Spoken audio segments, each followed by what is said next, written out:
In today's energy markets, let's take a look at WTI Crude futures as they're realizing a nice move higher today, up about 2% currently, and up 3 out of the last 4 trading sessions. So regaining some upside momentum as we close out the week and challenging those 7-year highs that were established late October, early November of last year.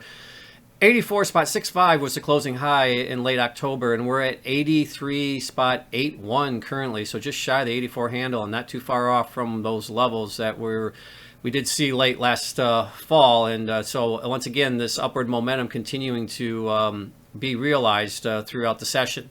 And looking at some of the reasons, I think, why we're seeing this upward cycle, really a classic supply-demand story line seems to be unfolding once again throughout this week as forecasts indicate that they see demand outstripping supply, at least for the first half of this year. And even with some supply coming back online, some of the headwinds surrounding the COVID and the COVID variants, nonetheless, it does appear from the supply chain type of environment that that supply is going to be challenged. And so that's, I think, the driving factor as to why we're experiencing further increases in price action this week. And when you look at the general trends, as I mentioned, we are seeing an uptick in price action, but also uptick in rig counts. Rig counts week over week, up 13 from last week. So a nice increase week over week. 11 oil rigs coming back online, 2 gas rigs coming back online. And so we're seeing, I think 601 is the total number now. So that's the highest level since the pandemic began. So we continue to see rigs